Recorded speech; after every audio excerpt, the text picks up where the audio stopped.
to ultimate revenge, and the consequences were deadly. Let's dive into this tragic tale. Medea, a sorceress of immense power, fell in love with Jason, the leader of the Argonauts, when he came to her homeland seeking help. Medea, who was deeply in love with him, used her magic to aid him in his quest for the Golden Fleece. She betrayed her own family, murdered her brother, and helped Jason achieve his goal, all out of love for him. Once Jason had the fleece, Medea fled with him to Greece, where they started a life together. But as time went on, Jason's love for Medea faded. He decided to marry Glauce, the daughter of Creon, the king of Corinth, in an effort to secure a more powerful position. Medea, heartbroken and furious at the betrayal, decided to exact her revenge. She used her powers to craft a poison so deadly that it would burn Glauce alive when she put on a beautiful dress that Medea had sent her as a gift. But Medea didn't stop there. In her grief and rage, she murdered her own children, Jason's children, to ensure he would suffer the most for his betrayal. The pain of losing everything she loved was unbearable, and Medea, having left nothing behind but destruction, fled to Athens, leaving Jason to wallow in his sorrow and regret. Medea's story is a tragic reminder of the destructive power of betrayal and the extreme lengths to which love can drive someone. Sometimes love is not only blind, but it can also lead to devastation and vengeance. Does Medea's vengeance leave you thinking about the darkest side of love? Subscribe for more ancient Greek myths filled with twists, power, and passion. Hey, myth explorers, ready to wander off the beaten mythological path? You know Zeus's thunderbolts and Hercules' labors. Fine. But what about the day the bees turned their backs on their god? Or the huntress whose sons were cursed to become flesh-hungry bears? Or a girl so clever Athena loved her, then hated her enough to shrink her to an ant? And finally, an apple that quite literally broke a young man's heart. Keep watching. Each tale swerves from wonder to horror to bittersweet awe, and the last lines of every story connect like hidden threads. Miss even 30 seconds, and you'll lose the clue that ties them all together. When Zeus married Hera, Hermes carried gold-edged invites to every being, mortal, divine, animal. Chelone, a river nymph, accepted with a careless nod, but when the day came, she sniffed at the sky, poked the embers in her hearth, and sighed, "My little house is warmer than Olympus." Hours later, the wedding procession rolled past in thundercloud pomp. Hermes spotted Chelone's empty chair. Rage ignited in his silver sandals. He swooped down, seized the entire cottage, roof, pillars, walls, Chelone still clutching a teacup inside. One spell later, cottage and nymph fused into a single creature, shell on the back, head poked out, doomed to crawl forever, carrying the home she wouldn't abandon. The first tortoise. Locals swear that on spring evenings, if you kneel by a brook and whisper, "Leaving soon?" any tortoise nearby will retreat into its shell, tiny echo of a goddess-scorned recluse. Long before "Save the Bees" was a slogan, there was Aristaeus, demigod shepherd, inventor of cheese, olive oil, and above all, beekeeping. People swore the hum of his hives kept sickness out of the valley. Then one midsummer dawn, every bee lay motionless, wings stiff as parchment. The air that once thrummed with life sat dead and silent. The villagers called it the funeral of the bees. Desperate, Aristaeus trekked through reeds to consult Proteus, the shape-shifting sea prophet. Proteus, half seal, half seer, spat seawater and hissed, "The nymphs of the meadows curse you for the part you played in Eurydice's death. Mourn in their tongue, blood, smoke, and remembrance. The penance? 4 pure bulls and 4 unblemished heifers sacrificed at a spring, their carcasses left to rot beneath the sun. An act so revolting only the gods could read its poetry." Aristaeus obeyed, mouth clamped against nausea. On the third sunrise, he returned.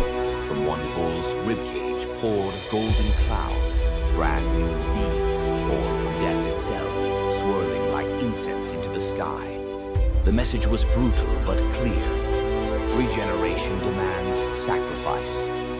Aristeus fell to his knees, honeyed tears streaking his cheeks as the swarm chose his outstretched arms as their first hive. King Minos wanted an army with one soldier, so Hephaestus cast Talos, a walking fortress of molten copper now hardened into bronze. 3 times a day, Talos circled the island. Invaders saw a man-sized sunrise sprinting the shoreline, hurling stones the size of oxen.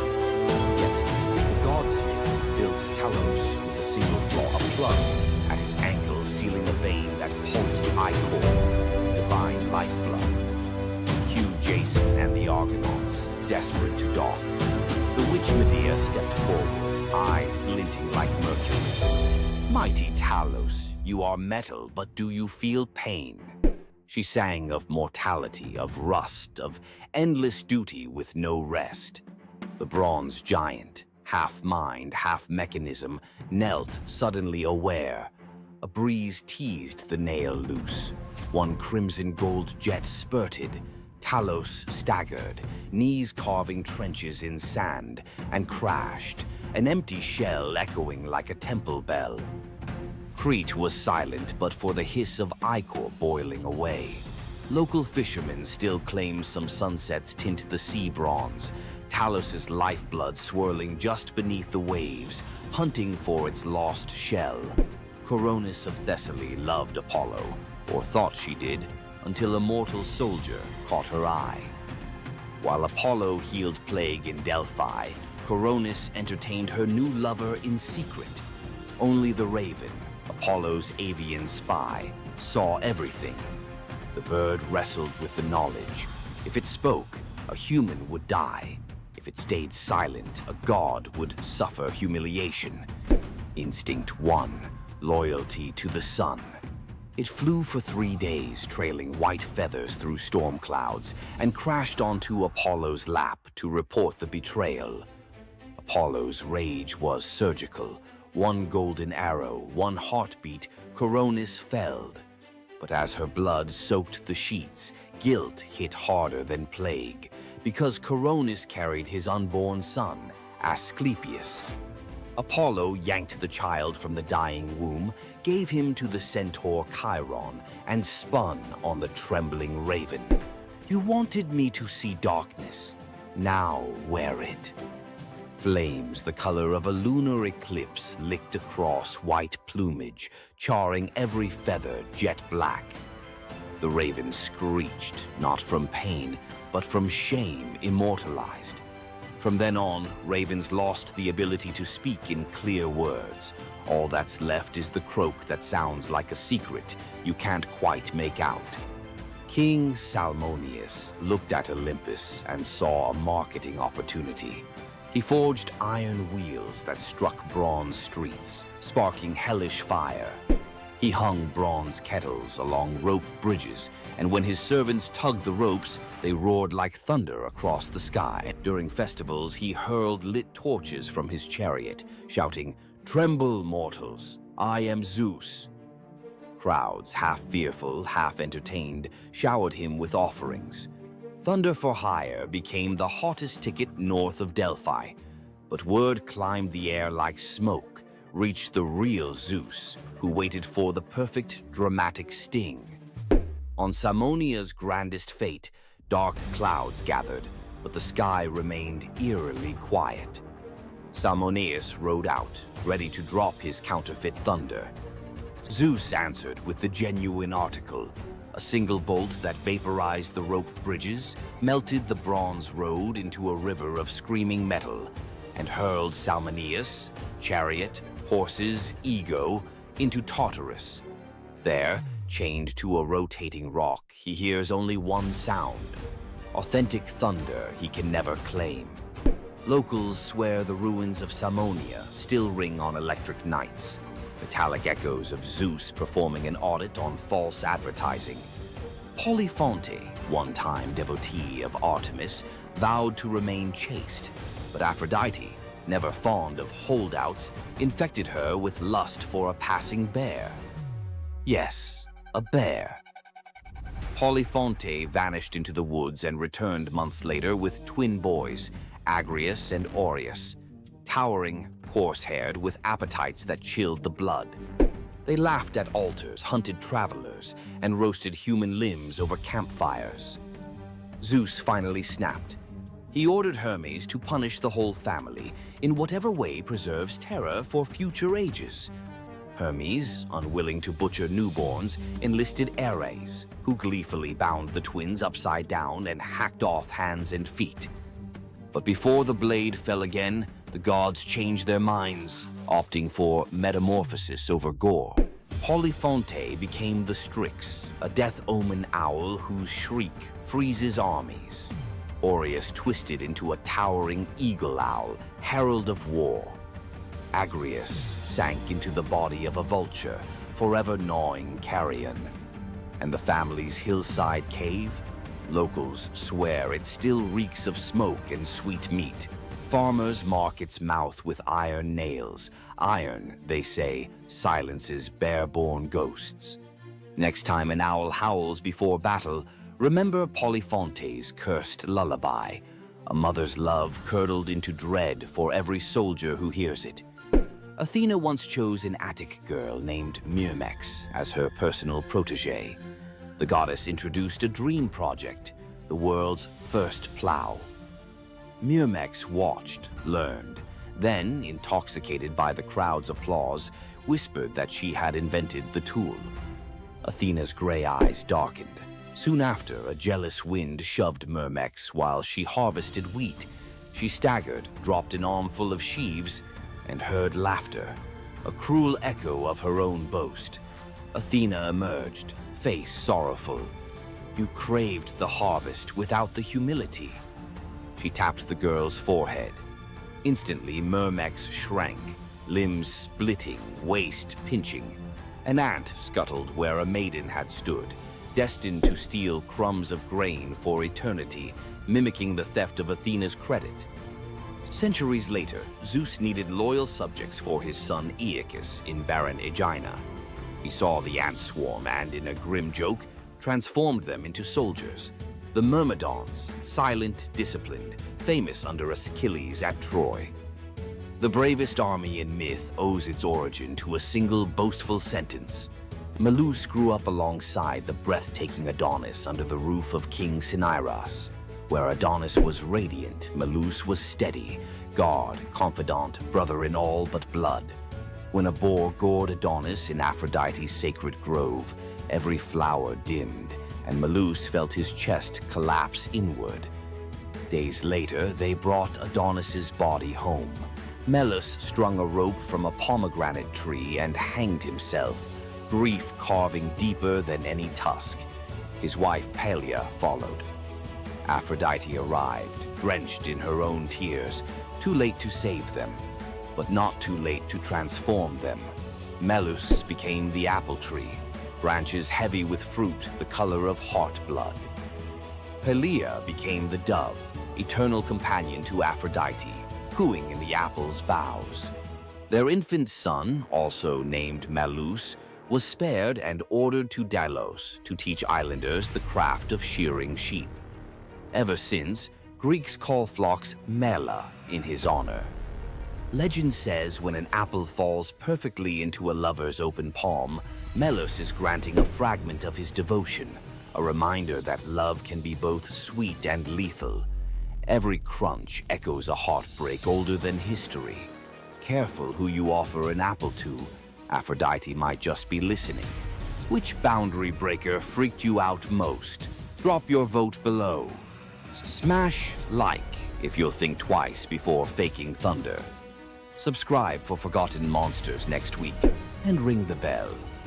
Unlike Melinoe, notifications haunt only by day. See you in the echoes. Imagine having a wish so powerful that everything you touch turns to gold.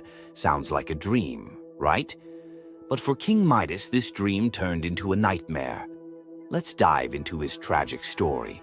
Once upon a time, King Midas ruled over a prosperous kingdom known for his wealth and opulence.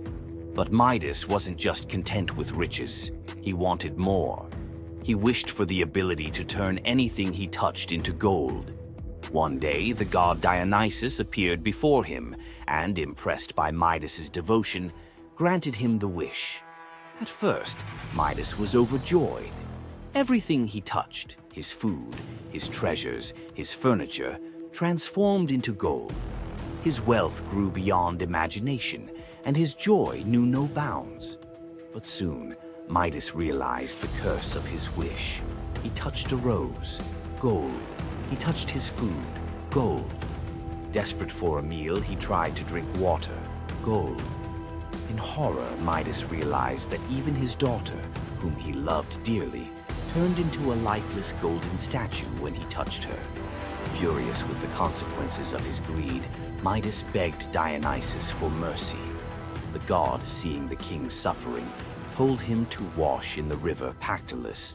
And in that moment, Midas's golden touch was taken away. The river's waters, now imbued with Midas's curse, carried gold downstream, forever tainting the land. King Midas's story is a reminder that greed often blinds us to the consequences of our desires. His once prized gift became his greatest curse, teaching us that not all treasures are worth the price.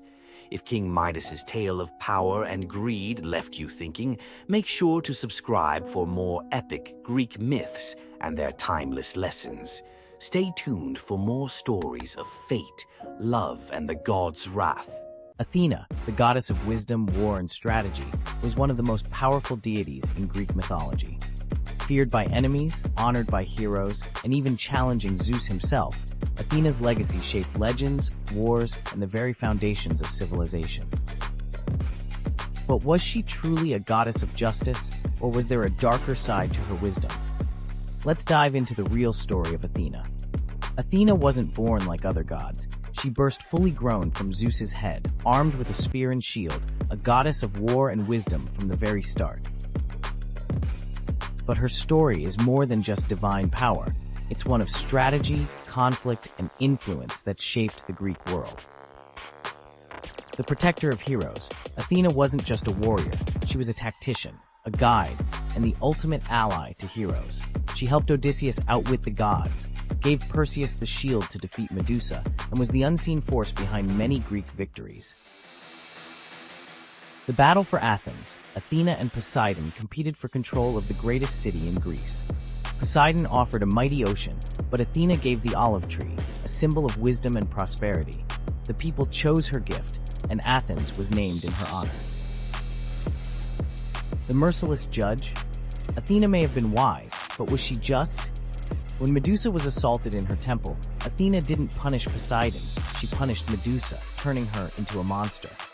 Later, she created the first court of law, showing her power wasn't just in battle, it was in justice, law, and politics. Wisdom and war, always balanced. Unlike Ares, the god of chaos and bloodshed, Athena's warfare was tactical, calculated, and precise. She was the goddess of the battlefield, but also the goddess of philosophy, craftsmanship, and knowledge, a balance between violence and intelligence. Her lasting legacy, Athena's symbols, the owl, the shield, and the olive tree, still represent wisdom, strategy, and peace today. The Parthenon, her great temple, still stands, and her influence can be seen in modern philosophy, war strategy, and even democracy itself. Athena wasn't just a goddess of wisdom. She was a warrior, a ruler, and a force that shaped civilizations. But was she truly wise, or just the ultimate strategist who always got her way? Want more deep dives into legendary gods and goddesses? Subscribe now and uncover the myths and realities of ancient deities. Tonight you'll meet the nymph whose beauty made Hades plant a forest in her image, a lover who weaponized an apple to hack a goddess's marriage laws, a king who may have raised the dragon that ate his island, a prophet who lived 7 years as each sex and paid with his eyes, and a royal couple whose wrecked ship still calms the winter seas. 5 deep-cut myths, none repeated from previous episodes. Stick around. The last scene explains why every item you just saw is really the same warning. Luce, daughter of Oceanus, shimmered like morning on still water. Hades saw her bathing on the Styx's shore and felt the ache of something that might have been love, if gods knew limits. He swept her into his shadowy chariot. In the underworld, things don't rot the way they should, they transform. When Luce's mortal bloom began to fade, Hades panicked. Unable to bear her disappearing, he offered the only gift he understood, immortality as landscape. He touched her hair. It stiffened into bark the color of moon-bleached bone. Leaves burst silver as coin flip flashes. Luce the woman became Luce the white poplar, blazing at the center of Elysium. Dead heroes rest beneath her, weaving garlands from her two-toned leaves. Dark one side, pale the other, to remind them that joy and grief always grow on the same branch. The Cercopes, twin dwarf tricksters Passalus and Acarus, live by trolling. They steal Heracles' bow and club, giggling about how the hero's butt is black as a kettle from soot. Heracles wakes, grabs both by the ankles, slings them over a pole like squirming fish, and marches toward the city to sell them. Dangling upside down, blood rushing to their heads, the twins can't stop roasting him. Even Heracles, no stranger to rage, breaks into reluctant laughter. But Zeus, hearing their unfiltered comedy, decides the world needs more mischief. He transforms them into the first monkeys, bodies still small, faces still grinning, forever swinging by what once bound them, their own tails. Sailors claim the Cercopes occasionally regain speech during eclipses, whispering new insults at any heroic statue within earshot. King Lycurgus hated surprises. When the brand new god Dionysus marched through Thrace with drums, wine, and ecstatic maenads, Lycurgus saw a security threat. He banned viticulture, arrested Bacchic followers, even ordered his soldiers to whip the vines until they confessed their treason. Dionysus escaped into sea foam, but vengeance fermented quietly. First, the king's barley crops twisted into miniature grape clusters. Then, every cup in the palace turned to wine, no matter what was poured. Finally, Lycurgus woke screaming. Vines were sprouting from his own feet, snaking up his calves, pinning him to the palace floor. He hacked at them only to realize he was slicing his own flesh. The vines were his veins. Driven mad, he swung an axe at what he thought were tendrils on an oak and beheaded his heir. The gods let him blister in that guilt until locals, terrified, bound him and hurled him into Mount Pangaion's man-eating cave. The vines retracted, but his screams never did. Acontius, a handsome nobody from Chios, spots rich girl Sidippe under the temple colonnade. He can't speak to her, class gap miles wide, but he can exploit Olympus's fine print. He scratches on an apple. I swear by Artemis to marry Acontius. He rolls it to her sandal. She idly picks it up and reads the words aloud, which in Artemis's precinct equals a binding oath.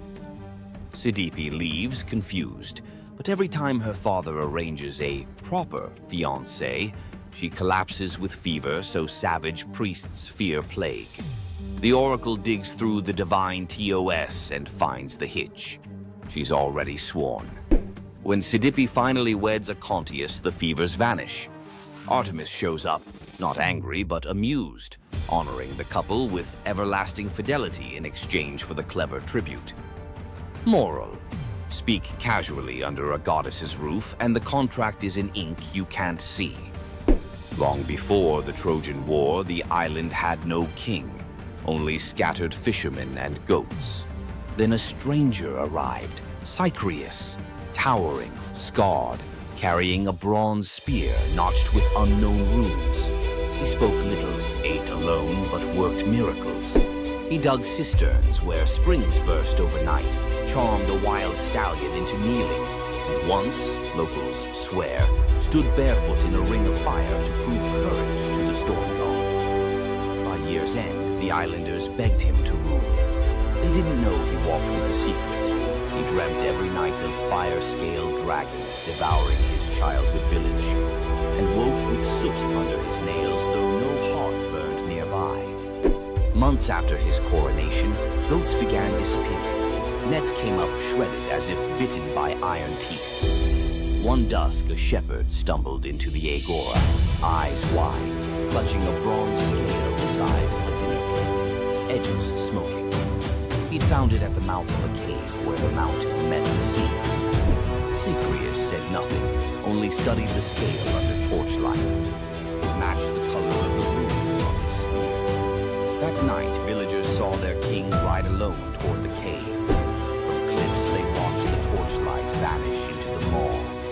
Minutes stretched into hours. Then, roaring deep enough to quake wine jars on kitchen shelves, flame burst from the cave mouth. Shadows of two giants, one man, one serpent, wrestled on the cave wall like monstrous puppet theater. At dawn, silence. Cyprius emerged, armor warped, spearhead glowing red. Behind him dragged the colossal corpse of a sea dragon, neck twisted, fangs snapped, eyes like boiled copper. The island erupted in praise. They crowned him with laurel and called him Draken Soter, Dragon's Savior. Yet some noticed his smile was hollow, as if slaying the beast had lanced a boil he secretly cherished. After the triumph feast, Cyprius changed. He paced battlements at midnight, muttering in a guttural tongue. His bathwater steamed black. Servants insisted the steam coiled like a serpent before dissolving. One harvest festival, a child accidentally spilled wine on his boots. Cyprius roared, eyes flashing ember orange, and the boy swore he saw scales ripple under the king's skin. Rumors spread. Had the battle fused man and monster? Or darker, had Cyprius never slain the dragon at all? Had he absorbed it? When storms flattened olive groves and fishermen found their nets burnt as though by underwater fire, the islanders panicked. They begged Eurystheus of Athens to intervene. The hero sailed with 50 hoplites, each carrying asbestos-soaked nets and mirrored shields to confuse reptilian eyes. But at the gate they met not a beast, only their king, bare-chested, spear discarded, arms raised. Cyprius confessed the dragon's fury had leaked into him. He'd battled it outside and now battled it within, losing ground each night. "Bind me or burn me," he said. Eurystheus chose mercy darker than execution, exile.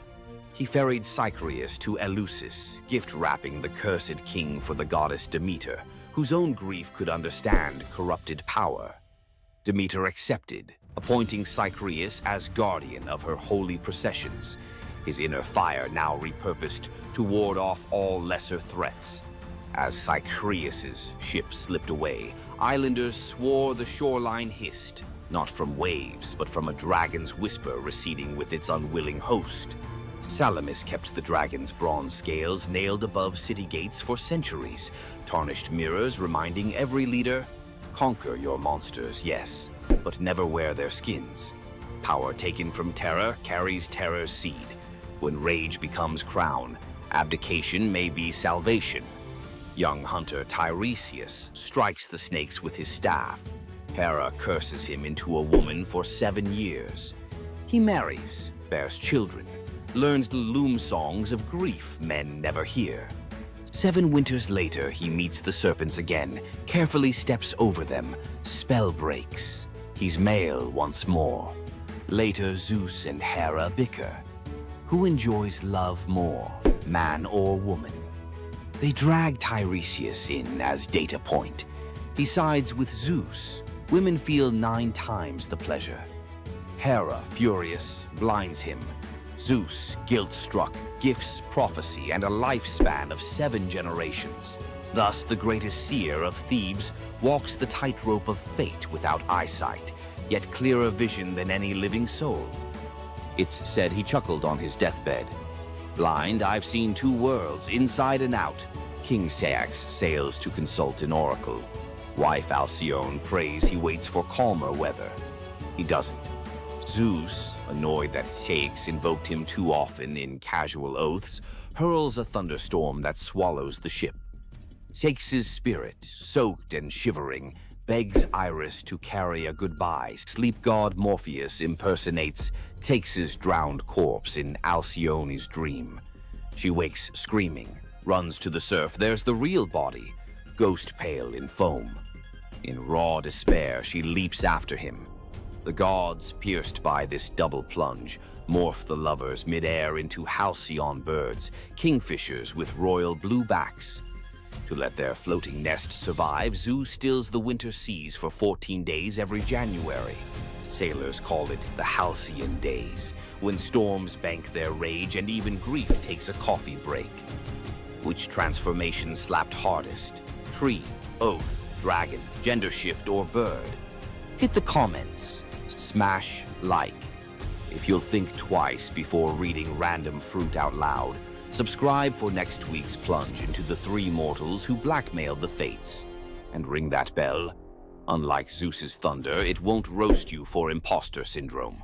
See you in the halcyon calm. Ask most people about Greek myth and you get 12 labors, a Gorgon's haircut, or a fire thief nailed to a cliff.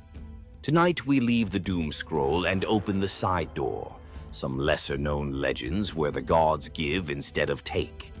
Or something you love, silence the group chat, because each tale rolls out in 4 acts, exactly like a Netflix mini-EP. First jar on the left, a polished grain of barley the size of a thumbnail. Let's pry it open. Eleusis, dusk. Fields are dust. Demeter still mourns Persephone. Villagers starve, except Triptolemus, teen son of King Celeus, who offers the goddess barley porridge cooked from his final handful of grain.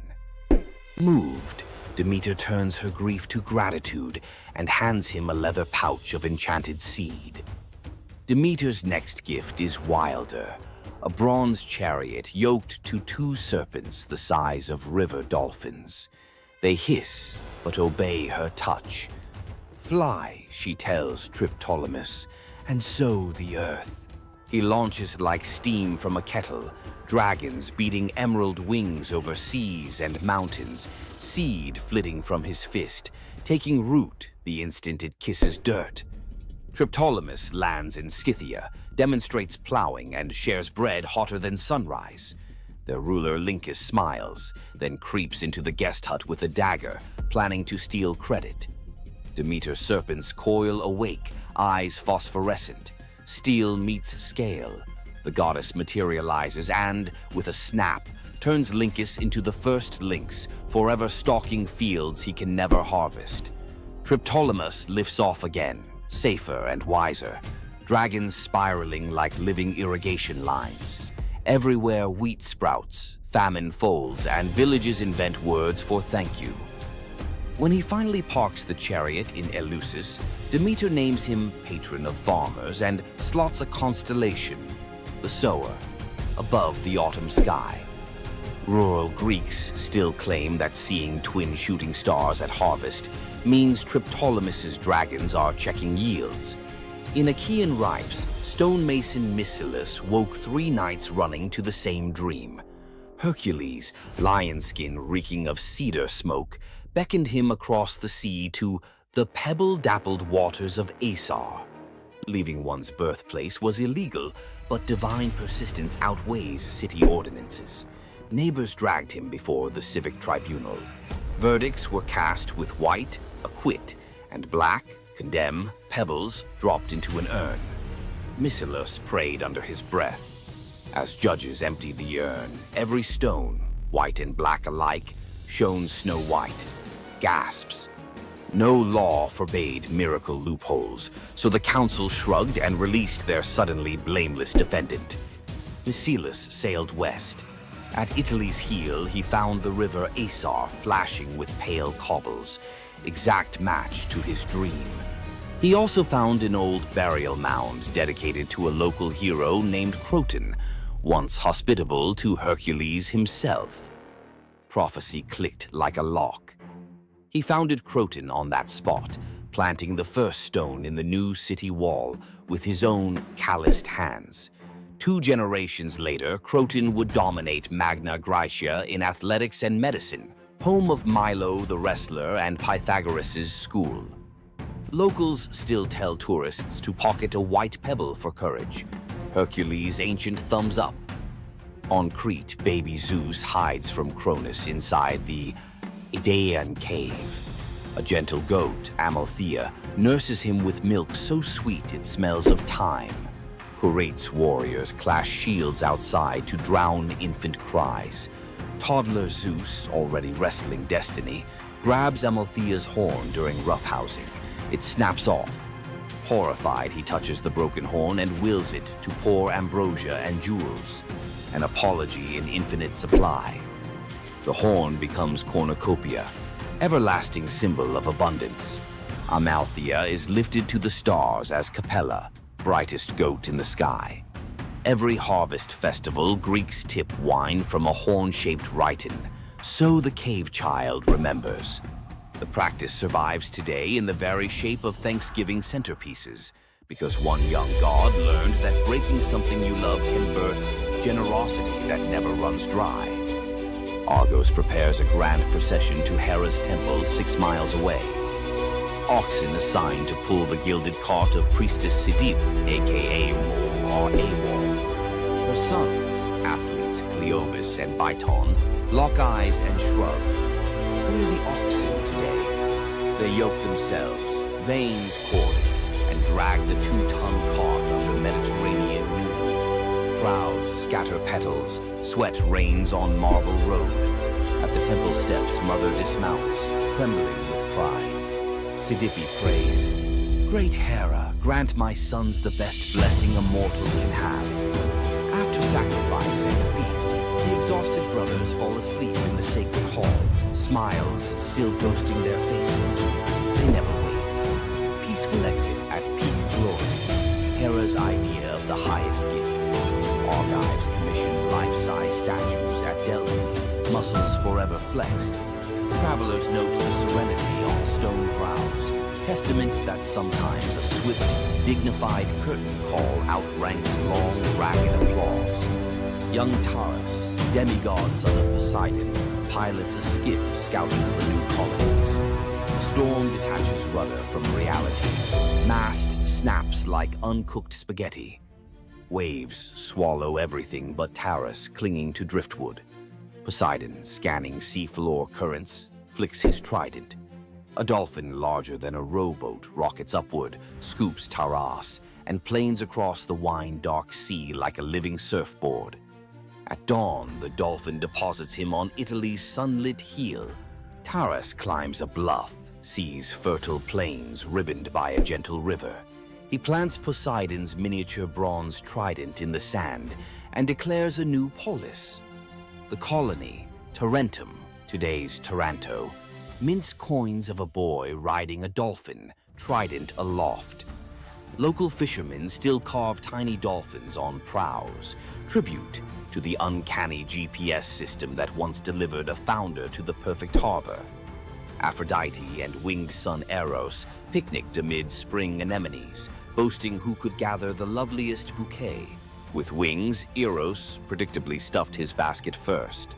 Enter Peristera, a mortal handmaid collecting herbs nearby.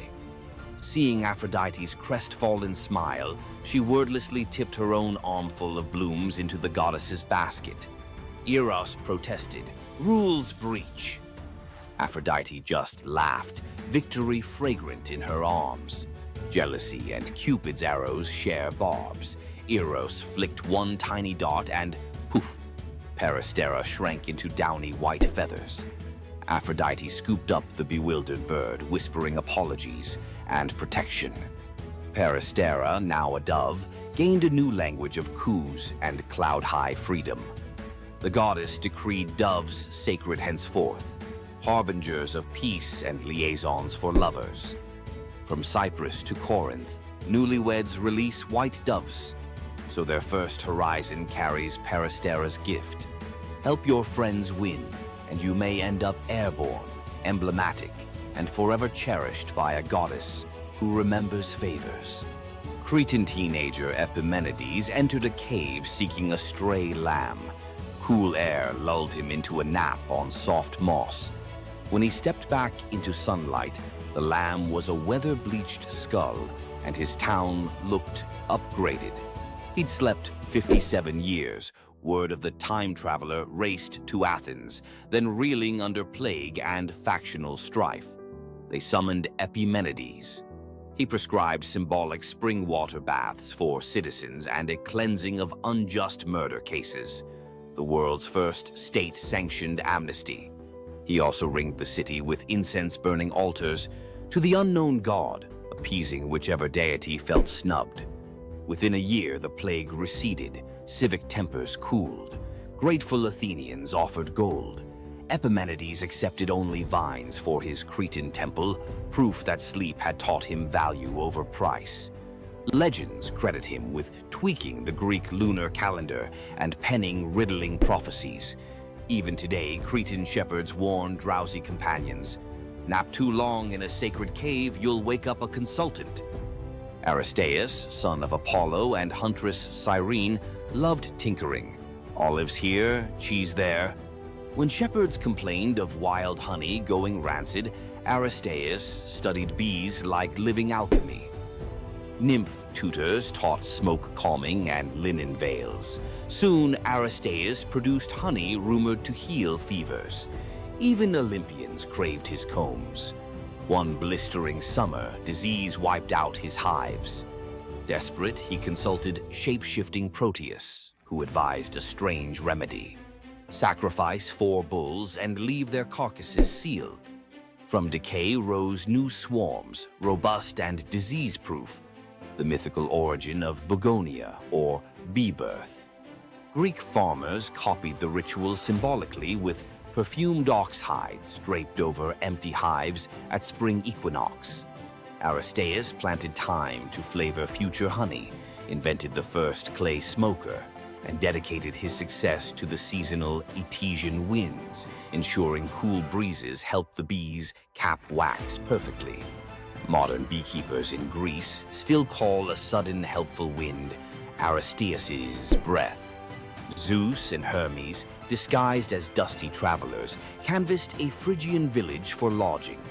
Gold door mansions slammed shut. Only an aged, poor couple, Baucis and Philemon, welcomed them into a mud brick hut. They served cabbage soup, pork scraps, and local wine. Mid-pour, Baucis noticed the jug stayed full.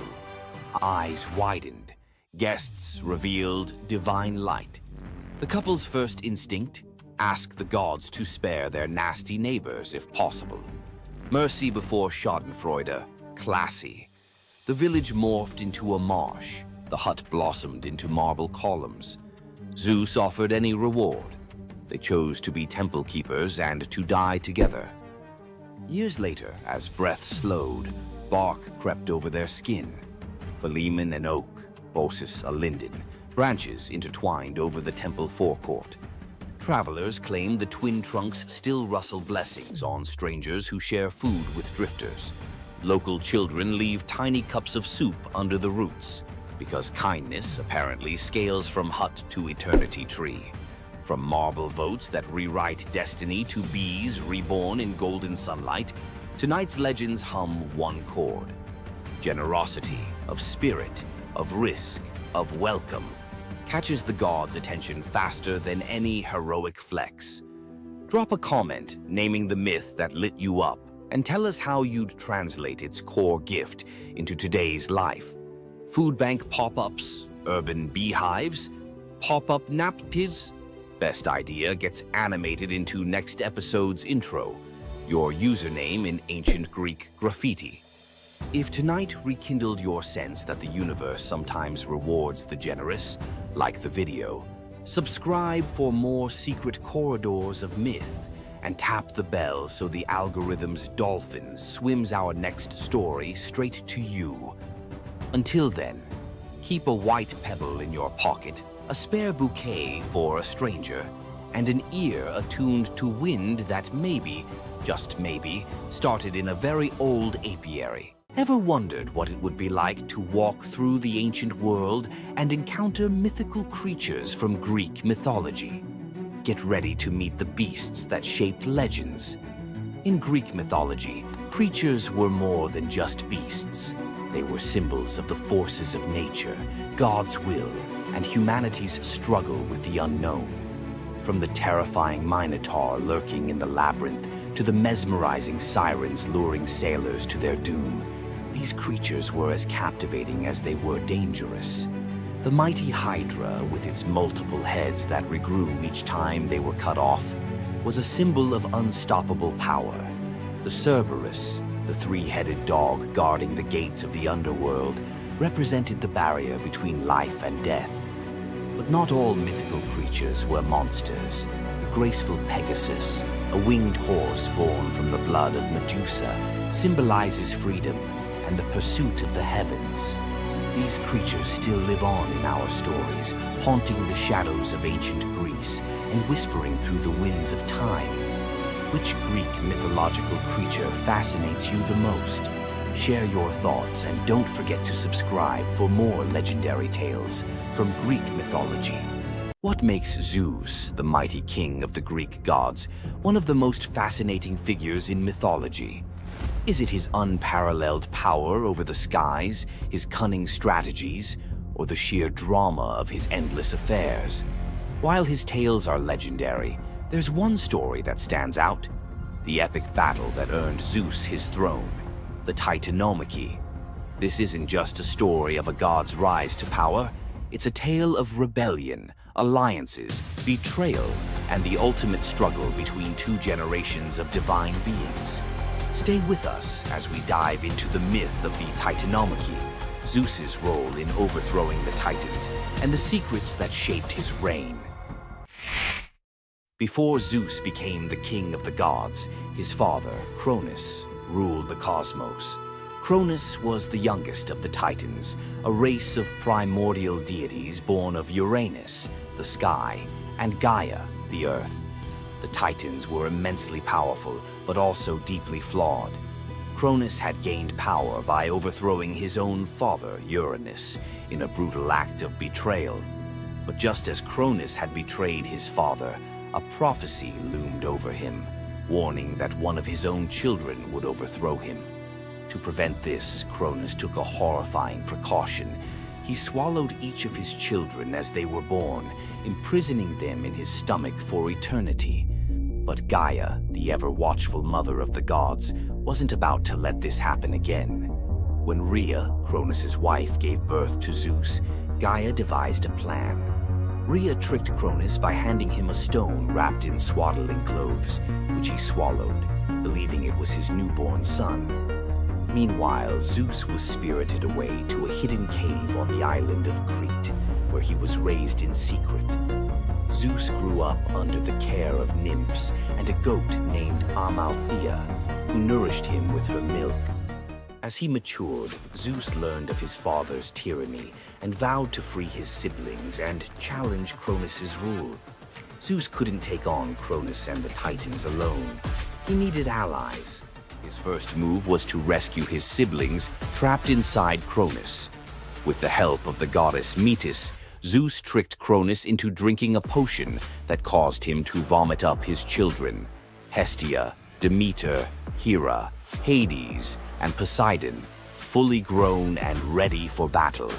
Now united, the 6 Olympian siblings declared war on Cronus and the Titans. But the Titans were powerful, and the war, known as the Titanomachy, would rage for 10 years with no clear victor. Realizing they needed an advantage, Zeus turned to the most unlikely of allies, the Hecatonchires and the Cyclopes. These were monstrous children of Gaia and Uranus, imprisoned in Tartarus by Cronus out of fear of their immense power. The Hecatonchires had 100 hands and unparalleled strength, while the Cyclopes were master craftsmen. Zeus descended into Tartarus, defeated its terrifying guardians, and freed these imprisoned beings. In gratitude, the Cyclopes forged weapons for Zeus and his brothers. Zeus received the thunderbolt, Poseidon the trident, and Hades a helmet of invisibility. With these tools and the raw power of the Hecatoncheires, the Olympians finally had the upper hand. The final clash of the Titanomachy was a cosmic spectacle. The Titans, led by Cronus, unleashed their full fury, shaking the very foundations of the universe. Mountains crumbled, seas boiled, and the skies erupted in chaos. But Zeus and his allies were relentless. Zeus hurled his thunderbolts with unerring precision, scorching the battlefield and scattering the Titans' ranks. Poseidon unleashed massive earthquakes, and Hades used his helmet of invisibility to sow confusion among their enemies. The Hecatoncheires proved invaluable, hurling massive boulders with their 100 hands, overwhelming the Titans. One by one, the Titans fell, their immense power no match for the combined might of the Olympians and their allies. Cronus was the last to fall. Zeus struck him down with a thunderbolt so powerful that it split the skies. With Cronus's defeat, the Titanomachy was over. With the Titans defeated, Zeus and his siblings faced a choice: what to do with their vanquished foes. In a move both strategic and ruthless, Zeus imprisoned the Titans in Tartarus, deep within the underworld, where they would remain for eternity under the watchful eye of the Hecatoncheires. Zeus then divided the cosmos with his brothers. He claimed the skies as his domain, Poseidon took the seas, and Hades ruled the underworld. Together, they established the rule of the Olympians, with Zeus as their undisputed king. But the Titanomachy left scars.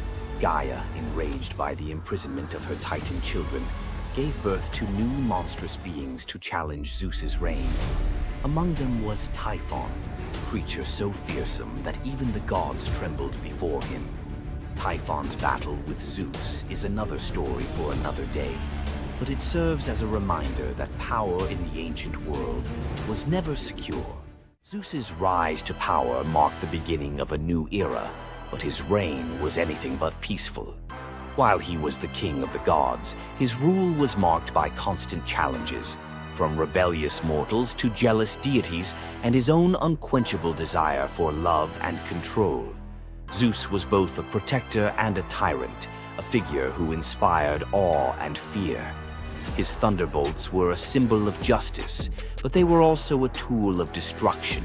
He fathered countless children, both mortal and divine, and his many affairs often sparked conflict among the gods. Yet, despite his flaws, Zeus's rule brought stability to a chaotic world.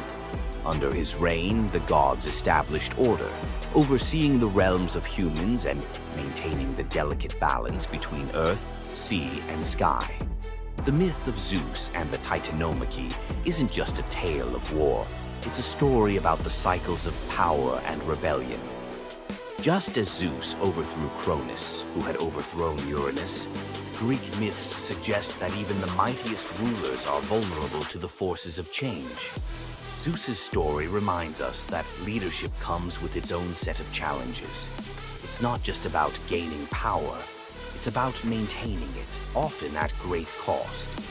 Zeus's rise to power is one of the most thrilling tales in mythology, filled with battles, alliances, and sacrifices. But what do you think? Was Zeus a just ruler, or was he simply another tyrant destined to fall like the Titans before him? Let us know your thoughts in the comments below. Don't forget to like this video if you enjoyed this dive into Greek mythology, share it with fellow myth lovers, and subscribe to our channel for more epic tales from the ancient world. Until next time, remember, the gods may rule from above, but their stories remind us of the struggles we all face below. You've heard of a goddess whose beauty was unmatched. But what if I told you that her beauty wasn't what it seemed? In fact, her allure led to some of the darkest consequences in ancient myth. This goddess, adored by many, held the power to captivate anyone with a mere glance. She was so beautiful that her charm could sway the gods, kings, and mortals alike. But this beauty came with a deadly price. The goddess we're talking about is none other than Aphrodite, the Greek goddess of love and beauty. While she is often depicted as the epitome of grace, sensuality, and allure, her beauty was more of a curse than a gift. Aphrodite's powers extended beyond just physical beauty. Her charm was irresistible, but it came at a cost. Her very presence could bring turmoil. Many heroes and kings fell victim to their obsession with her. Take Paris, for instance. His decision to choose Aphrodite as the fairest of the goddesses set in motion the events that led to the Trojan War. His desire for her beauty caused the death of thousands and the fall of Troy. But Aphrodite's beauty didn't just destroy men, it could break gods too. The tale of her and Ares, the god of war, exemplifies this. While Aphrodite was married to Hephaestus, the god of blacksmiths, her passionate affair with Ares led to chaos among the gods. Her beauty wasn't just about attraction, it caused jealousy, betrayal, and ultimately destruction. Despite her dazzling appearance, Aphrodite was also a figure of deceit and destruction, proving that beauty, when it holds such power, can be dangerous. It's no wonder the ancient Greeks warned that appearances can be deceiving. Aphrodite's beauty may have dazzled the world, but her story teaches us that sometimes what's on the surface can mask a much darker reality. So, was Aphrodite's beauty a blessing or a curse? The myths suggest that beauty, when wielded by the gods, is never what it seems. If you want to uncover more hidden truths about gods and goddesses from the ancient world, hit that subscribe button. There's so much more to explore in these captivating stories of the past. Centaurs, half man, half horse, heroes or savages? Think you know the full story? Wait until you uncover the darker side of these iconic creatures. Watch till the end to discover what ancient myths don't tell you about the Centaurs. In Greek mythology, Centaurs were seen as both wild and noble beings. They were often depicted as powerful warriors, famous for their strength and skill in battle. But what if the truth behind them was far more sinister than anyone imagined? While some centaurs, like Chiron, were revered for their wisdom and kindness, many others were violent, uncontrollable creatures. These savage centaurs were known for their drunken brawls and uncontrollable rage. The most infamous event? The Battle of the Lapiths and Centaurs, where they fought against the Lapiths during a wedding feast, leading to a massacre of both men and women. Their brutal behavior was more than just a mythological tale. It symbolized the chaos that could occur when civilization collided with the wild, untamed forces of nature. But why did the Greeks depict centaurs this way? Was it a cautionary tale about the dangers of unchecked power and savagery, or a deeper reflection on humanity's struggle between reason and instinct? The darker truth behind the centaur myth might just hold the key to understanding the wild, primal side of ancient Greek culture. Centaurs are more than just mythical beasts. They represent the conflict within us all. If you're fascinated by the hidden truths of ancient myths, don't forget to subscribe for more dark stories from Greek mythology. Imagine a woman so terrifying that a single glance from her could turn anyone into stone. Medusa, a name that echoes through history as a monster, a villain, and a symbol of pure horror. But what if everything you thought you knew about her was wrong? Medusa wasn't always a monster. Her story is one of betrayal, injustice, and a curse she never deserved. She wasn't born a villain. She was made into one by the gods themselves. But even as a victim, she found a way to turn her tragedy into power. Today, we'll unravel the myth of Medusa and discover the deeper truth behind her story. From her tragic origins to her transformation into a feared gorgon, to her epic confrontation with Perseus. This is the tale of Medusa like you've never heard it before. Long before the snakes, before the curse, Medusa was a mortal woman of extraordinary beauty. She wasn't born a monster. She was born human, the daughter of the sea gods, Phorcys and Ceto, while her sisters, Stheno and Euryale, were immortal Gorgons. Medusa stood apart as the only mortal among them. But it wasn't her mortality that set her apart. It was her beauty. Medusa's golden hair, radiant complexion, and striking eyes captured the attention of everyone, even the gods. She served as a priestess in the temple of Athena, goddess of wisdom and war, vowing to remain pure and devoted to the goddess. This is where her life took a tragic turn. According to the myth, Poseidon, the god of the sea, became infatuated with Medusa. Overcome by desire, he pursued her relentlessly, and one fateful day he cornered her in Athena's temple. Medusa, defenseless, could not escape his wrath. But instead of protecting her, Athena turned her fury against Medusa. The goddess, enraged by the desecration of her temple, cursed Medusa for what had happened, punishing the victim instead of the perpetrator. Athena's curse transformed Medusa into a Gorgon, a being so hideous that no one could bear to look at her. Her golden hair turned into a nest of venomous snakes, and her eyes became so powerful that a single glance could turn living creatures to stone. This moment defined Medusa's new existence. Once revered for her beauty, she was now feared and hunted as a monster. But beneath the horror of her transformation lay a deeper question. Was Medusa truly cursed, or had she been given a weapon to defend herself in a world that had betrayed her?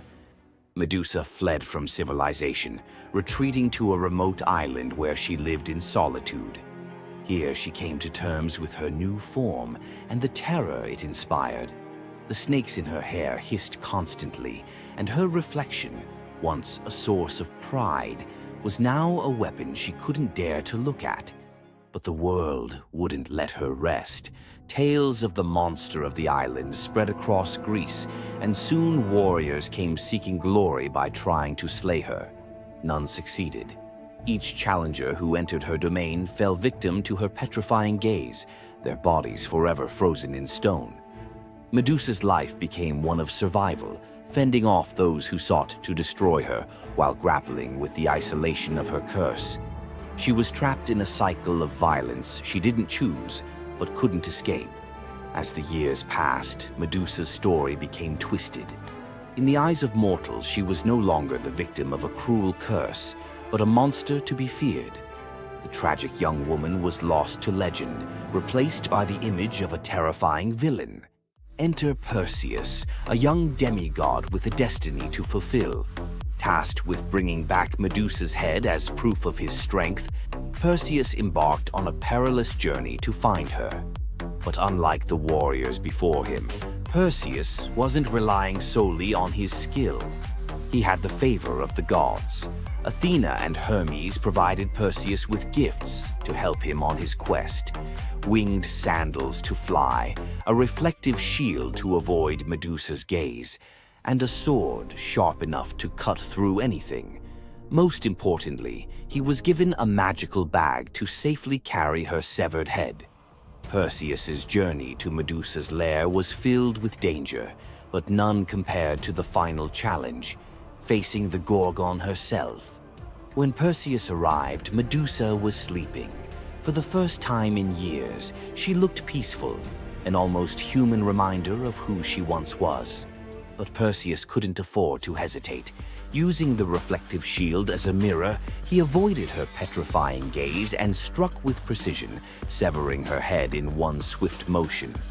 The blood that spilled from Medusa's neck gave birth to two incredible beings, Pegasus, the winged horse, and Chryser, a golden giant. Even in death, Medusa's body produced miracles, a testament to the power she had carried within her. Perseus carried Medusa's severed head back to Greece, where it became both a trophy and a weapon. Her gaze retained its power, turning enemies into stone, and Perseus used it to defeat his foes and protect his people. But Medusa's story didn't end with her death. Over time, her image transformed from that of a monster to a symbol of strength and defiance. Women, especially, began to reclaim her story, seeing her as a figure who resisted the gods and survived unimaginable betrayal.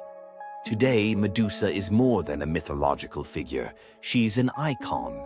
Her face appears in art, literature, and even modern movements that challenge systems of power and oppression.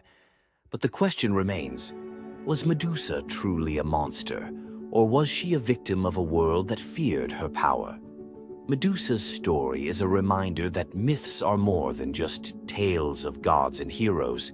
They're reflections of human nature, of the injustices and triumphs we still see today. So, what do you think?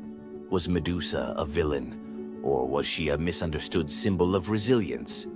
Leave your thoughts in the comments. Give this video a like if you found her story as fascinating as we did. And don't forget to subscribe to the channel for more deep dives into the myths and legends that continue to shape our world. Until next time, keep questioning, keep exploring, and keep looking beyond the surface. Imagine being one of the greatest hunters in the world, known for your unmatched speed and skill. But despite all your abilities, your destiny is determined by a simple golden apple. Let me tell you the tragic tale of Atalanta, the huntress who couldn't escape her fate. Atalanta was abandoned at birth by her father, Zeus, who didn't want a daughter. Left to die in the wilderness, she was raised by a she-bear, learning to hunt and survive. As she grew, Atalanta became a legendary warrior, her skills in hunting unmatched. But no matter how great she became, she could never escape one thing, her prophecy. A prophecy foretold that Atalanta would only marry a man who could outrun her in a race. As the years went by, many suitors came, eager to win her hand. But Atalanta, fiercely independent, defeated them all. Her speed was unbeatable, and no man could match her skill. Then came Medea, a brave hero who had heard of Atalanta's strength and beauty. Unlike the others, he didn't boast about his abilities. Instead, he came prepared with a plan. Medea, knowing Atalanta's curse, asked the goddess Aphrodite for help. She granted him 3 golden apples, which he used to distract Atalanta during their race. As Atalanta raced ahead, confident of her victory, Medea tossed the apples one by one in her path. The golden apples were so beautiful, they distracted Atalanta just enough to slow her down. In the end, Medea won the race, and Atalanta was forced to marry him, despite her reluctance to give up her independence. But the story doesn't end in happiness. Atalanta and Medea's marriage was plagued with regret. Atalanta, still driven by her need for freedom, felt trapped by the very love she couldn't escape. And in the end, Medea, whose destiny was also marked by the gods, tragically died before she could ever truly be free. Atalanta's story is a tale of love, fate, and the clash between personal destiny and desire. Despite her unmatched strength and independence, her fate was sealed by love, and her story remains a tragic reminder of how even the most powerful can be brought down by what they cannot control. If Atalanta's bittersweet story of fate and love left you in awe, subscribe for more untold Greek myths and the heroes who shaped the ancient world. Hor, the thunder god, woke up to find his greatest nightmare had come true. Mjolnir, his mighty hammer that could level mountains and control lightning itself, was gone. Without it, the thunder god was powerless, vulnerable, and mocked. The weapon that defined his very identity as protector of Asgard had vanished without a trace. But what happened next would humiliate him more than any defeat in battle. To get his hammer back, Thor would have to do something that went against every fiber of his warrior identity. You won't believe the disguise he ends up in. It all began on what should have been an ordinary morning in Asgard. Picture Thor reaching for the leather grip that had been at his side for countless centuries, his fingers closing around nothing but empty air. The spot where Mjolnir should rest felt cold and wrong, like a missing tooth that your tongue keeps finding. Thor's morning routine, as predictable as sunrise over Asgard's golden halls, shattered in that single moment of realization. The hammer forged by dwarven masters, the weapon that could summon lightning and level mountains, had vanished without so much as a whisper of sound. The initial shock hit Thor like a physical blow. His hand remained suspended in space, still reaching for what wasn't there. Then panic crept in, cold and relentless. He let out a blood-curdling roar of sheer rage, the whole palace trembling. Without Mjolnir, he was powerless, vulnerable, and mocked, stripped of the weapon that made him Asgard's primary defender. The enemies that prowled the borders of the 9 realms knew about his mighty hammer. They counted on Thor's strength to keep them at bay. Now that strength was gone. Word spread through Asgard's halls faster than wildfire. The other gods gathered in emergency council, their faces grave as they grasped the full scope of the crisis. Odin's ravens had brought no news. The watchmen at the gates had seen nothing. Mjolnir had simply disappeared, as if it had never existed at all. The assembled gods understood what Thor's loss meant for their realm. Asgard stood vulnerable, its greatest protector reduced to a shadow of his former self. Loki stepped forward through the crowd of worried gods, his familiar, cunning smile playing at the corners of his mouth. He offered to investigate the theft using his shape-shifting abilities, volunteering to venture where other gods could not go undetected. The council accepted his proposal immediately, desperate for any lead in their search. Thor watched his brother prepare for the mission, knowing that Loki's success or failure would determine his own fate. Loki first borrowed Freya's magic feathered coat, allowing him to fly in falcon form to Jotunheim without raising alarms. Each dead end pushed Thor deeper into desperation. He imagined facing his enemies defenseless, their laughter echoing as they realized the thunder god carried no thunder. The trail finally led to the most dangerous territory of all, Jotunheim, the realm of the giants. Loki strode into the council chamber with the confident gait of someone who had solved a mystery, but his expression carried an ominous weight. The giant Thrym, lord of the frost giants, had openly boasted about his theft from his massive throne of ice and stone. He had buried Mjolnir 8 leagues beneath the frozen earth of his realm, thrice deeper than any giant's hall, he claimed, placing it where even Thor's strength would be useless. Thrym had what he thought was a simple demand for the Norse gods. He wanted the beautiful goddess Freya as his bride in exchange for the hammer's return. The giant had fixated on her legendary beauty and grace, convinced that possessing both Mjolnir and the goddess of love would make him the most powerful being in all the 9 realms. His arrogance knew no bounds as he described his elaborate wedding plans to Loki, speaking of golden halls and feasts that would last for weeks. Thrym believed the gods had no choice but to accept his terms. When Loki spoke to the council about Thrym's demand, the council fell silent. Freya's reaction shattered the tense quiet that followed Loki's report, causing her rage to break the Brysinger necklace, its gems scattering across the floor in glittering fragments. She declared she would rather throw herself into the deepest ocean than marry the frost giant who dared make such a demand.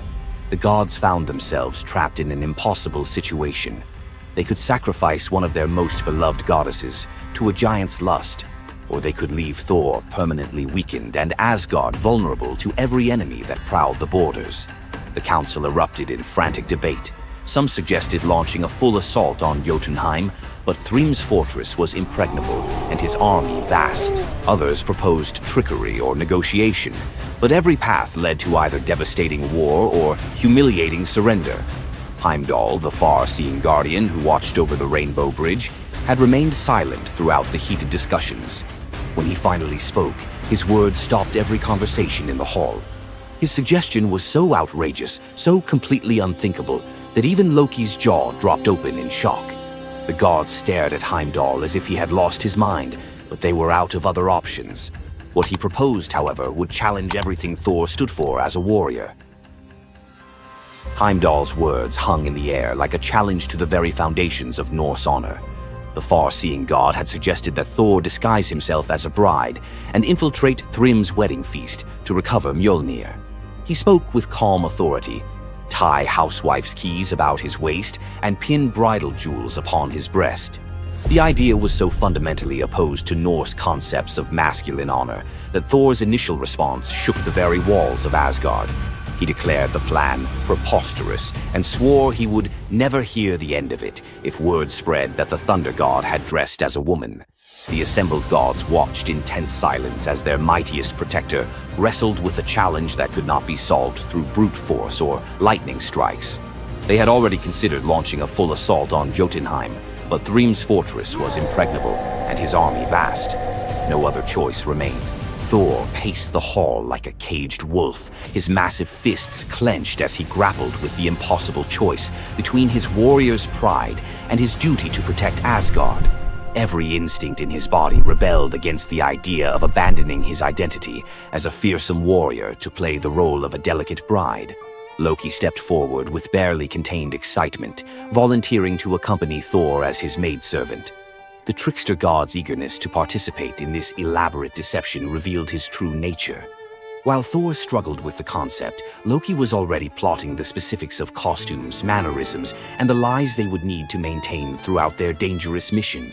The transformation began with layers of bridal linen draped over Thor's massive frame. Servants brought forth delicate jewelry, housewives' keys that symbolized domestic authority, and a dainty hood for his head. Finally came the precious necklace of Brisingar. Each item added to the disguise felt like another blow to Thor's warrior identity. When he finally looked at his reflection, the god of thunder saw an unconvincing bride staring back at him. Thor finally accepted the plan because no alternative existed. The unlikely pair prepared to set off for enemy territory, where their deception would face its ultimate test among giants, eager to celebrate their lord's triumph.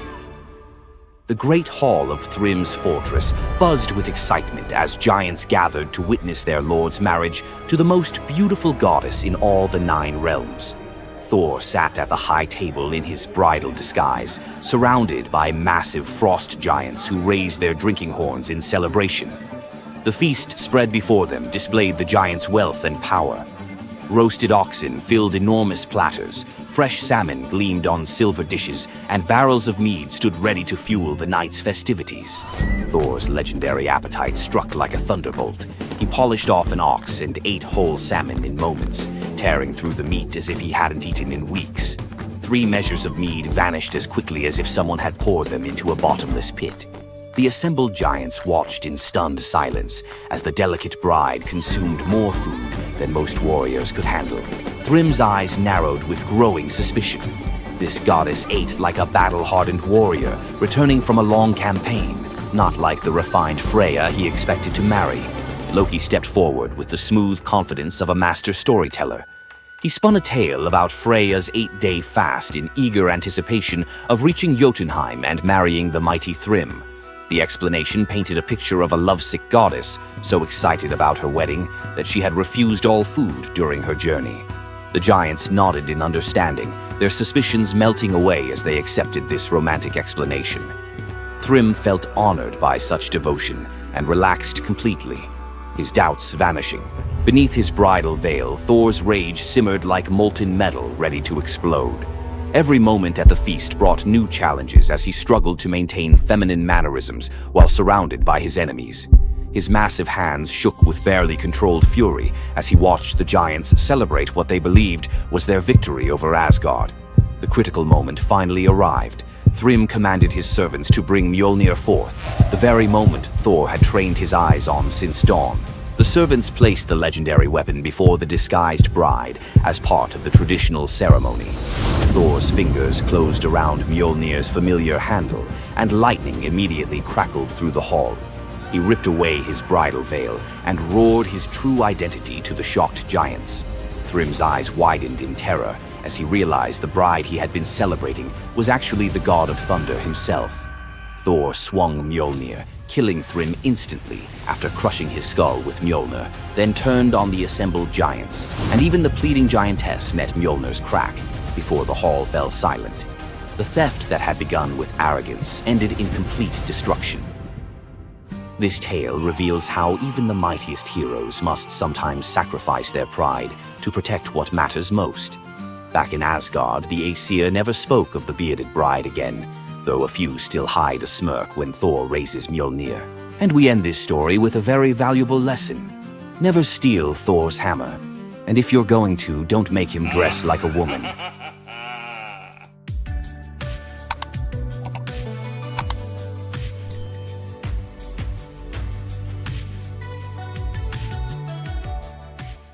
Welcome back, lore hunters. Tonight I'm unwrapping some myths that slip through the cracks of pop culture, tales so rich you could live in them for weeks. Let the veils fall. Old Phaon hauled passengers between Lesbos and Asia Minor in a skiff patched more than a beggar's coat.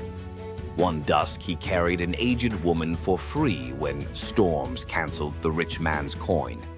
She touched his wrist, her skin warmed like sunrise. That crone revealed herself as Aphrodite. Payment: an alabaster jar of rose-scented balm. Phaon rubbed a dab on his temples. Waves reflected a new face, jaw sharp, curls ink black. Word of the god-veined ferryman blitzed across isles. Queens queued for night voyages. Fame fed on humility until none was left. Phaon mocked old lovers, hiked his fares, painted his hull with gold leaf. Aphrodite, hearing temple incense now dedicated to Phaon instead of herself, revisited, this time as a scarred sailor claiming poverty. Rebuked, she cursed the balm to invert. Every admiring gaze would now age him a year. By next moon, the once idol looked like driftwood. He vanished, some say into the strait's whirlpool, others into a hermit cave. Poets still swear his ghostly skiff appears on starless nights. If you board, you arrive at dawn a decade older, pockets full of rose petals that rot before noon. Queen Althea of Calydon screamed through her labor as the hearth fire hissed. From the embers, a coal spat out, a single firebrand the length of a dagger. The fates appeared, scissors glinting. Lachesis measured the newborn's life against that coal. Clotho whispered, "When the wood is ash, the boy is dust." Althea snatched the brand, quenched it in a silver urn, and hid it under the bed. The baby, Meleager, grew into a spear god in the training yard.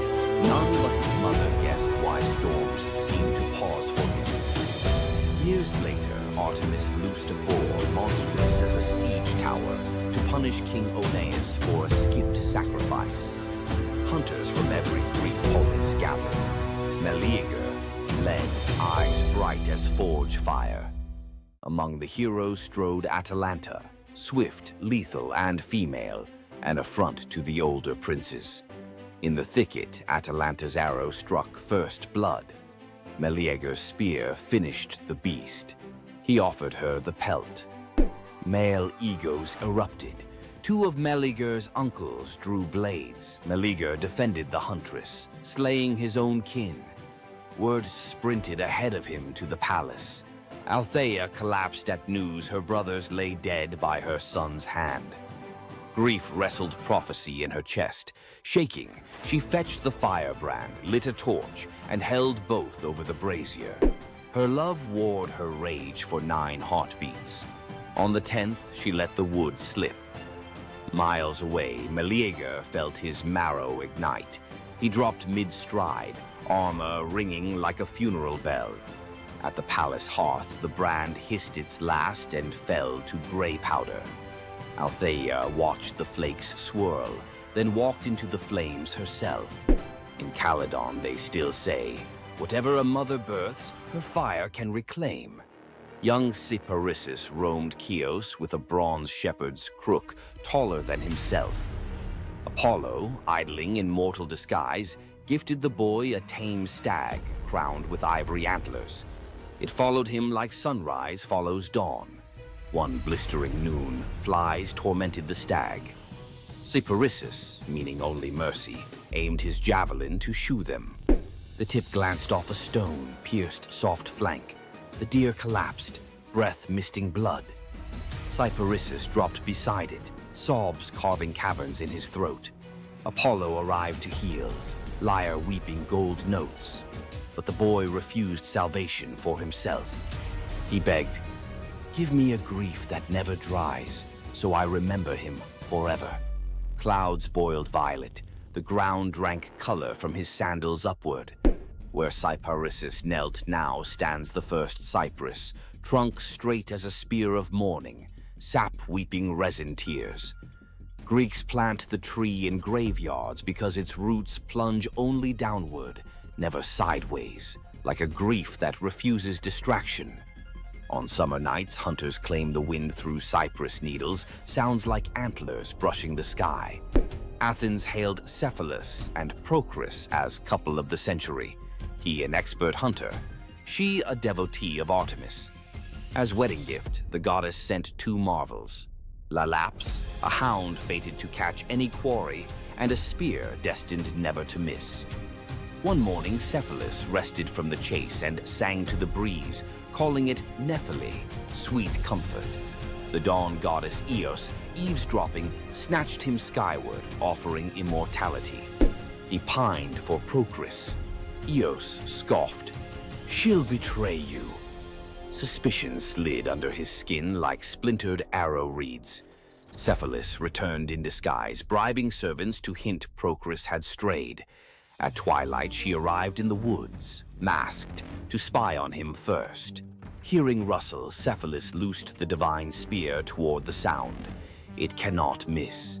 The mask tore away, Procris's eyes wide as shattering glass. She fell against his chest, whispering only, "The breeze, remember?" Cephalus buried her on Mount Hymettus, pinned the fatal spear beside the grave, and leashed Laiolaps there eternally. Some nights, hikers see a spectral dog chase a phantom hare in circles that never close, while a jealous wind mutters the name Nephele through the pines.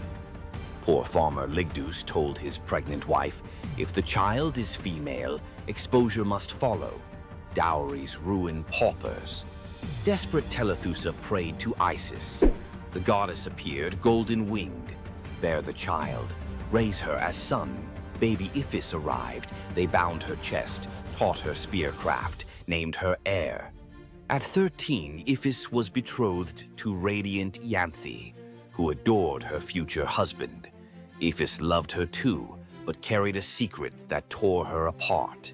Nights she begged Isis, either unmake love or unmake lie.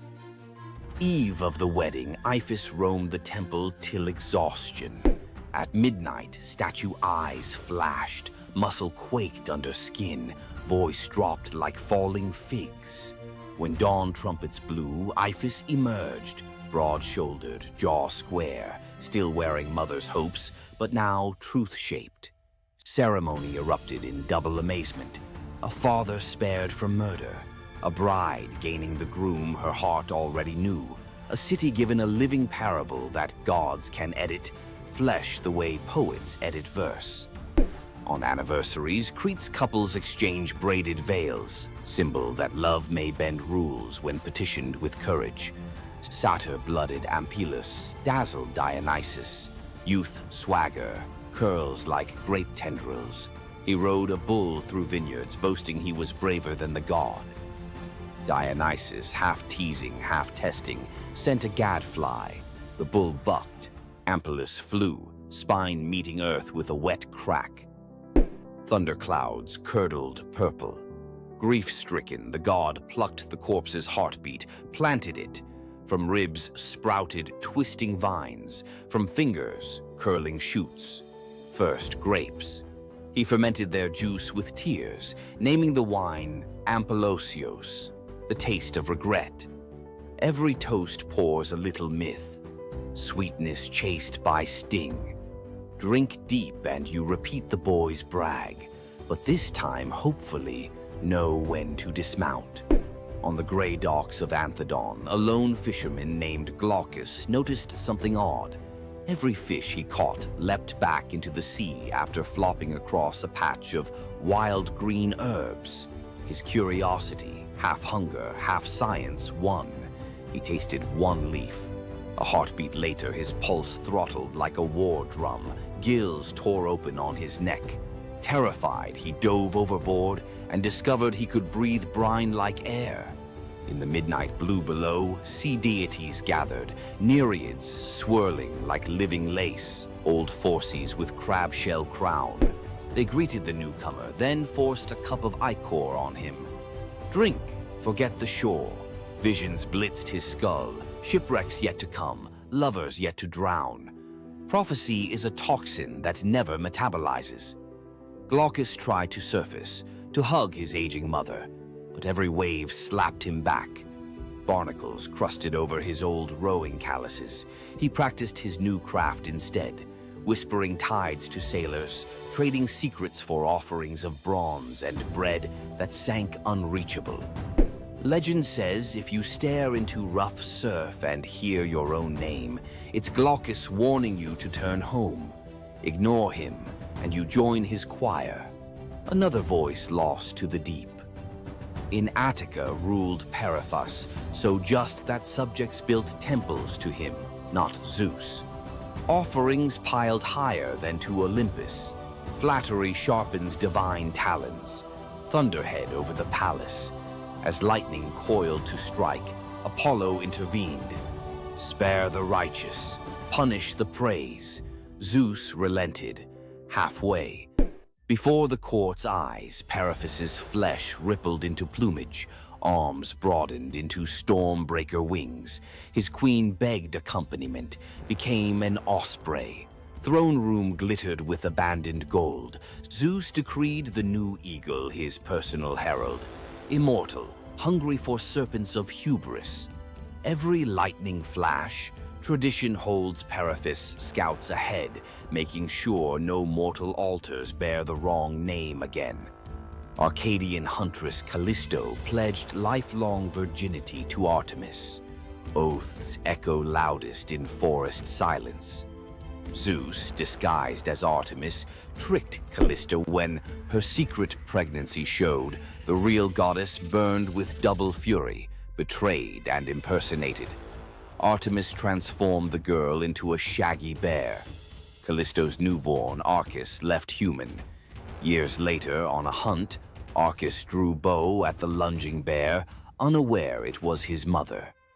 Zeus intervened, flinging both into the sky as Ursa Major and Ursa Minor.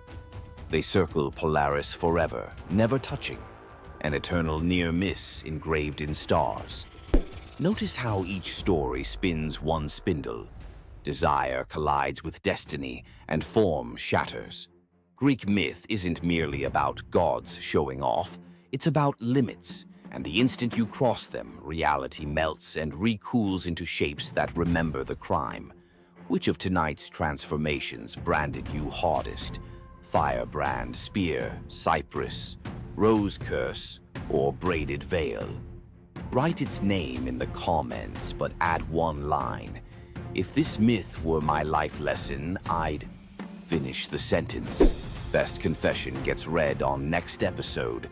Immortal as any Greek hero. Slap that like if you felt the heat of Meleager's log or the sea spray of Phaon's oars. Subscribe and ring the bell so the algorithm threads your name into our next tapestry. Remember, stories are sparks. Hold them too lightly and they fade. Grip them too hard and they burn. Find your balance. See you in the weave. Heroes, monsters, tragedies, you know the drill. Tonight we flip the script. Some little-known tales where wit, nerve, or kindness earn outright miracles. Glass number 1 holds a bronze serpent coiled around a sprig of green, and a boy who literally came back sweeter than honey.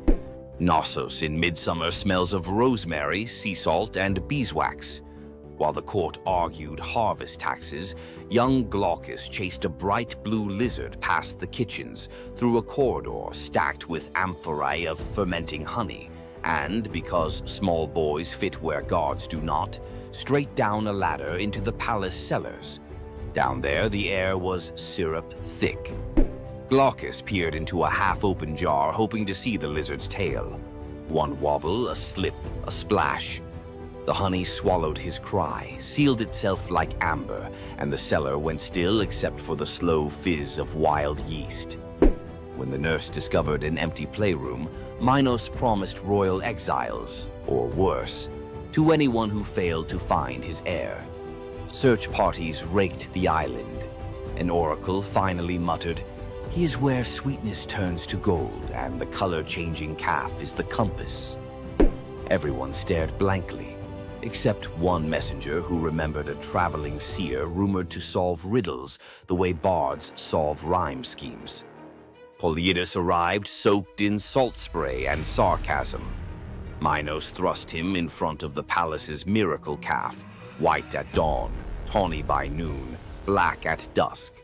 The king demanded an explanation and his son before sundown. The seer stroked his beard, watched the calf cycle its living palette, and smiled.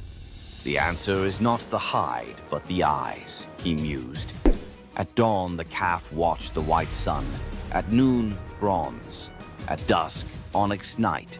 It mirrored what it beheld. So must the prince. He is hidden where color vanishes, Polyidus concluded, and descended alone into the wine-dark storerooms. Lantern raised, he located the honey amphora, whose surface held no reflections, only silence. He cracked the seal, found Glaucus suspended in golden stillness, lips blue, limbs floating like reeds in amber. When guards hauled boy and jar to the throne room, Minos's relief curdled into fury. Resurrect him, he ordered, or you will keep him company. The seer and the honey coffin were locked inside a stone vault. The bar grinded shut. Torches flickered out. The only light came from honey's inner glow. Polyidus knelt, mind racing through every charm he knew. None could reverse 2 hours without breath. A soft hiss cut the darkness. A serpent, scales gold as harvest wheat, slipped under the door. Polyidus, fearing venom, crushed it with a wine jug. Silence returned, briefly. A second serpent slid beside its fallen mate, circled the bottom, vanished into a crack, and re-emerged, clutching a sprig of leaves that glimmered in emerald fire. Pressed the herb to the dead serpent's mouth. In a shiver of sinew, the creature revived. The pair slithered away, leaving the leaf behind like a lesson. Polyidus's pulse hammered. He ground the glowing plant between stone shards, smeared the paste across Glaucus's cold lips, and half praying to gods who seldom pick up, waited. A heartbeat. 2. Then the boy coughed, honey and air and the shriek of returning life. He sat up wide-eyed, asking if lunch was ready. The vault erupted in shouts. Guards dragged them to Minos, whose relief eclipsed his threats. Teach the child your art, the king commanded, and you may leave Crete with both eyes intact. For 30 days, Polyidus tutored Glaucus, reading omens in bird flight, divining storms by the smell of stone, decoding dreams as if they were parchment. Each lesson the seer delivered with growing dread. Minos could weaponize prophecy. On the final morning, he presented Glaucus with a cup of wine to seal memory. The boy drank. Polyidus leaned close, whispered a single word, and the wine turned bitter. Glaucus spat it back onto Polyidus's lips. That was the spell. Every technique, every cosmic shortcut drained from the boy's mind like sand through a broken hourglass. He would live healthy, happy, but ordinary. The gift stayed locked in Polyidus's own skull. The seer departed at sunset, pockets empty except for a few stray violet leaves, the serpent herb. Some say he planted them across the Aegean. Others insist he fed them to bees, breeding honey that glows faintly green when moonlight is thin. In mountain apiaries of rural Greece, beekeepers still search for glaucous honey, said to cure a stopped heart if administered within 3 breaths. And every cellar apprentice learns, keep lids tight, keep ladders chained, and keep an eye out for serpents. Sometimes they carry medicines gods never meant us to find. Nymph Princess Cyrene tackles a lion preying on her father's cattle. Apollo, stalking inspiration, watches her wrestling the beast bare-handed and thinks, forget liars, that's poetry. He swoops not with roses, but a gold chariot pulled by griffins. Rule a land of your own, he says, pointing across the Mediterranean. Cyrene's answer, give me a bowstring and some good soil. She rides shotgun all the way to Libya. On sun-drenched highlands, she spears the ground. Fresh springs burst. The place becomes Cyrene, namesake queen founder. Apollo immortalizes her as a long-lived nymph. Their sons include Aristaeus, future bee-guru, and Eadmon, Argonaut prophet. Centuries later, Cyrenean olive oil sells for triple price in Athens. Bottles carry a tiny embossed lion, reminder that one headlock can echo into a civilization. Morning of his birth,